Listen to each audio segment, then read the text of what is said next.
اعوذ باللہ من الشیطان الرجیم بسم اللہ الرحمن الرحیم والضحیٰ واللیل اذا سجا ما ودعک ربک وما قلی وللآخرۃ خیر لک من الأولی ولسوف یعطیک ربک فترضی الم یجدک یتیما فآوی ووجدک ضالا فہدی ووجدک عائلا فأغنی فأما اليتيم فلا تقهر وأما السائل فلا تنهر وأما بنعمة ربك فحدث صدق الله العلي العظيم. معزز سامعین السلام علیکم ورحمۃ اللہ وبرکاتہ. بڑی خوش نصیبی کا یہ دن ہے کہ جس دن کو ہم آج منا رہے ہیں میلاد النبی. میلاد کا مطلب ہے پیدا ہونا، ولادت ہونا. جناب رسول پاک صلی اللہ علیہ وسلم کی پیدائش اسی مہینے میں ربیع الاول کے مہینے میں ہوئی اور اس طرح سے دنیا کے اوپر نعمتوں کا اتمام ہو گیا. اور سب سے بڑی نعمت جو اللہ پاک کی طرف سے نازل ہوئی وہ قرآن پاک ہے. قرآن پاک اللہ تعالیٰ کی باتیں ہیں جو اللہ نے اپنے نبی جناب محمد رسول اللہ صلی اللہ علیہ وسلم کے ساتھ کی. اسی لیے اس کو کلام اللہ کہتے ہیں، یعنی اللہ کا کلام. میں نے اس وقت سورہ دحیٰ کی تلاوت کی ہے. سورہ دحیٰ مکہ معظمہ میں نازل ہوئی. یہ ابتدائی دور تھا جب رسول پاک صلی اللہ علیہ وسلم نے لوگوں کو دین حق کی طرف دعوت دی، ایک اللہ کی بندگی کی طرف دعوت دی اور بتوں سے بیزاری کی دعوت دی اور نبی کریم صلی اللہ علیہ وسلم کے رسول ہونے کی دعوت دی اور آخرت کی تیاری کے لیے کام کرنے کی دعوت دی.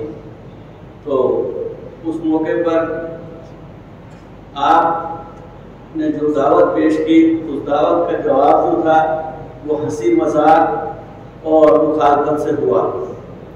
لوگ آپ کی بات ماننے کے لیے تیار نہیں تھے. انہی حالات میں جب آپ صلی اللہ علیہ وسلم سخت مشکلات میں تھے، آپ یہ مصیبتیں برداشت کر رہے تھے، تو اللہ پاک کی طرف سے قرآن حکیم نازل فرما کر اللہ پاک آپ کی رہنمائی کرتا تھا، آپ کی تحرس میں ڈالتا تھا. یہ ذکر آپ نے پہلے بھی یہاں صادق صاحب کے خطاب میں سنا. جناب رسول پاک صلی اللہ علیہ وسلم کے اوپر ایک زمانہ ایسا بھی آیا کہ آپ کے اوپر وحی کا سلسلہ بند ہوا، جس کو فترۃ الوحی کہا جاتا ہے. یعنی وحی کے نزول کا سلسلہ جو تھا وہ بند ہو گیا. اس پر آپ صلی اللہ علیہ وسلم سخت مغموم ہو گئے اور سخت پریشان تھے کہ کیا بات ہے. اور آپ کے دشمن جو تھے وہ آپ کو تانے دینے لگے، کیونکہ جب حضور صلی اللہ علیہ وسلم کے اوپر کوئی کلام نازل ہوتا تھا آپ وہ کلام سب کو پیش کرتے تھے، مسلموں کو بھی غیر مسلموں کو بھی. لیکن جب ایک عرصے تک کچھ دنوں تک وہ کلام آپ نے نہیں سنایا تو دشمنوں نے آپ صلی اللہ علیہ وسلم کو تانے دینے شروع کیے کہ جہاں سے وہ منبع تھا، جہاں سے اس کو پیغام آتا تھا وہ بند ہو گیا، گویا اس کو اس کے رب نے چھوڑ دیا ہے. تو آپ صلی اللہ علیہ وسلم سخت پریشان ہو گئے ان لوگوں کے تعامل سے بھی، اور دوسری طرف سے آپ اس فکر میں تھے کہ کہیں ایسا نہ ہو کہ میرا رب مجھ سے ناراض ہوا ہو. تو ایسی حالت میں اللہ پاک کی طرف سے یہ صورت نازل ہوئی. اللہ پاک فرماتا ہے وَالضُّحَىٰ وَاللَّيْلِ إِذَا سَجَا، قسم ہے دن کی اور رات کی جب کہ وہ چھا جائے. دن جو ہے وَجَعَلْنَا النَّوْمَ سُبَاتًا وَجَعَلْنَا اللَّيْلَ لِبَاسًا وَجَعَلْنَا النَّهَارَ مَعَاشًا. اللہ پاک نے رات کو آرام کے لیے بنایا ہے اور دن کو دوڑ دھوپ کرنے کے لیے، معاش کمانے کے لیے بنایا ہے. تو اللہ پاک گویا یہ بتانا چاہتا ہے کہ وہی کی تیز روشنی سے آپ صلی اللہ علیہ وسلم کے اعضاء جو تھے، جسم جو تھا وہ مزمحل ہو جائے، وہ تھک جائے. لہذا ہم نے آپ کو آرام دینے کے لیے کچھ عرصے تک وحی کا سلسلہ بند رکھا.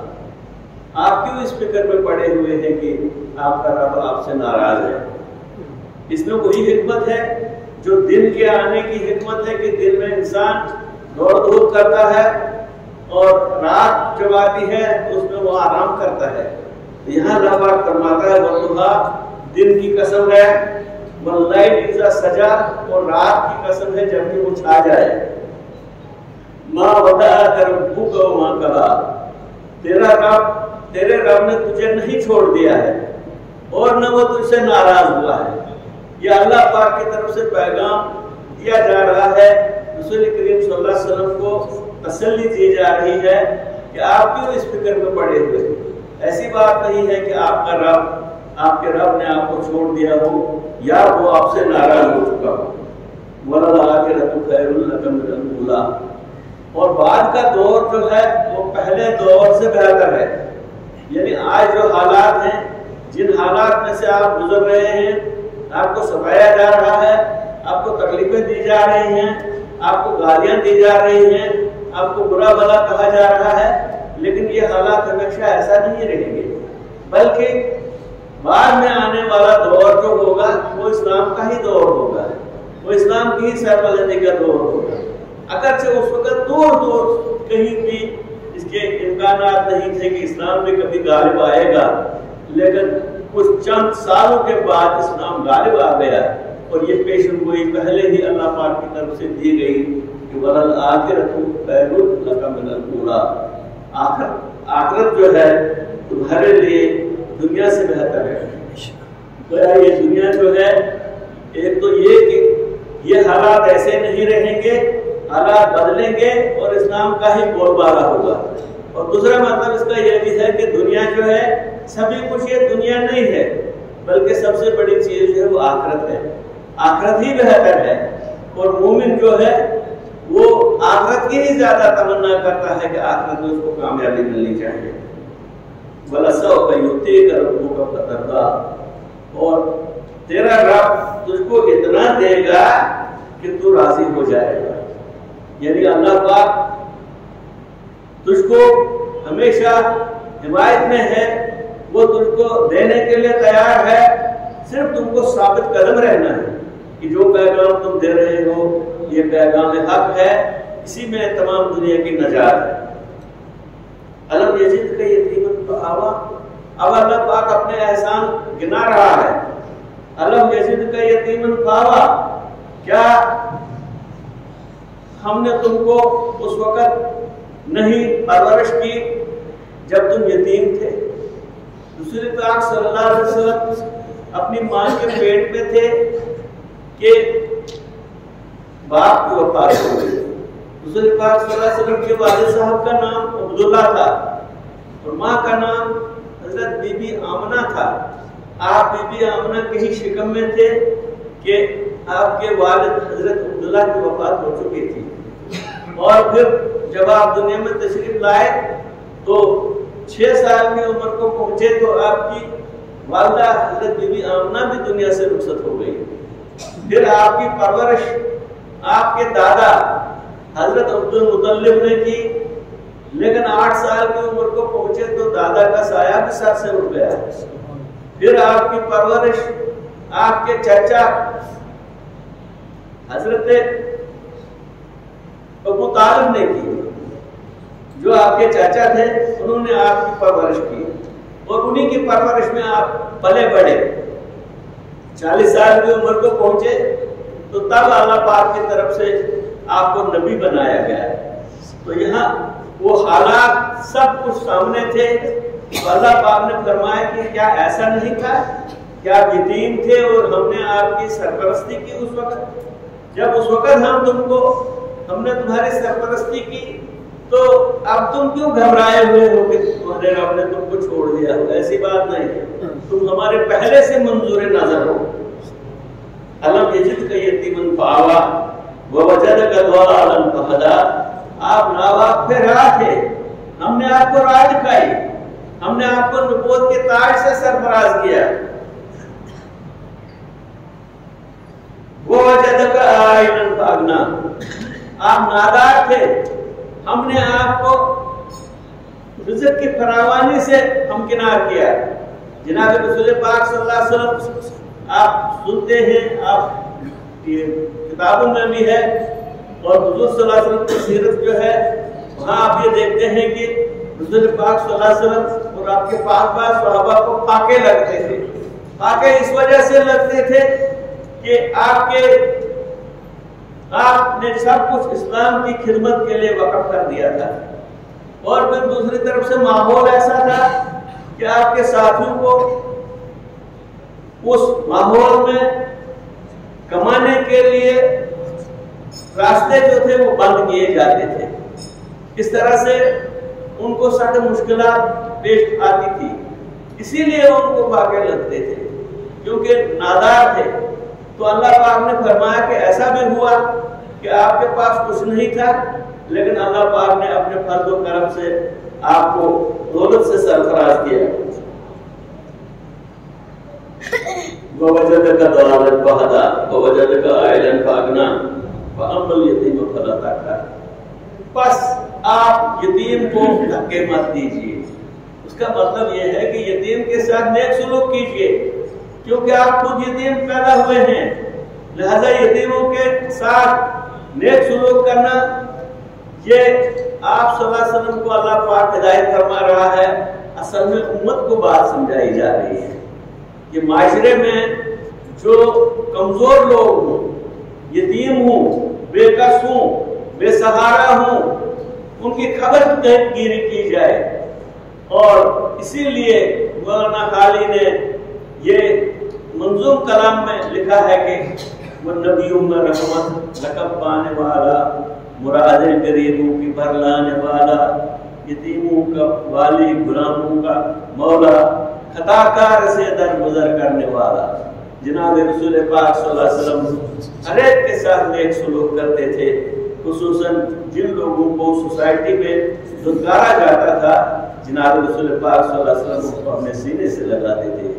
جن لوگوں کو کوئی اپنے پاس نہیں بیٹھنے دیتا تھا جناب رسول پاک صلی اللہ علیہ وسلم ان کو اپنے ساتھ بٹھا کر ان کے ساتھ کھانا کھاتے تھے. اس طرح سے آپ نے اسلام پھیلایا.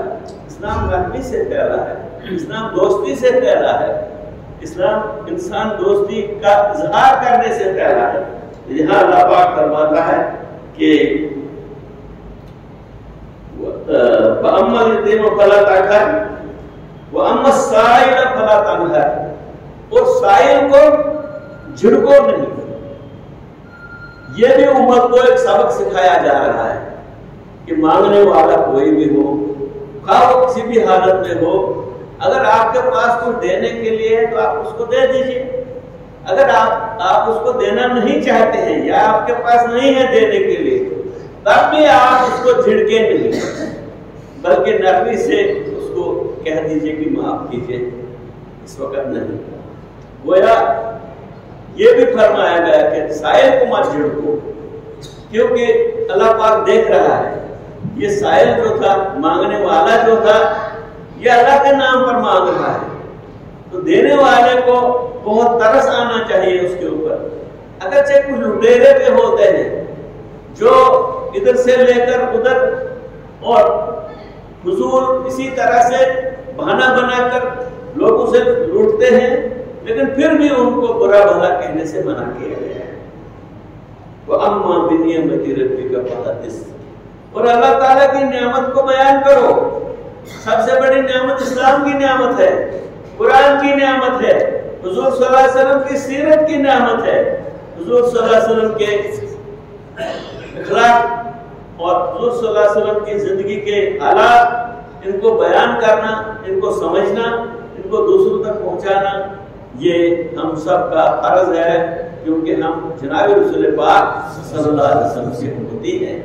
ان کے امتی ہونے کی حیثیت سے ہم کو یہ چاہیے کہ یہاں ابھی آپ نے امام صاحب سے بھی سنا کہ سیرت پاک کا مطالعہ کیا جانا چاہیے، کتابیں پڑھنی چاہیے اور سننا چاہیے، پیغام سننا چاہیے. اور قرآن کا پیغام کیا ہے، رسول پاک صلی اللہ علیہ وسلم کی سیرت کیا ہے، ان کے حالات زندگی کیا ہیں، ان سے ہم پوری طرح سے ہم کو واقف ہونا چاہیے. رسول پاک صلی اللہ علیہ وسلم کے جو 4 یار باصفا تھے ان کی زندگی کیسی سبق آموز زندگی تھی. ان میں حضرت ابوبکر صدیق رضی اللہ تعالیٰ عنہ آپ کے پہلے یار تھے. دوسرے یار آپ کے حضرت عمر فاروق رضی اللہ تعالیٰ عنہ تھے.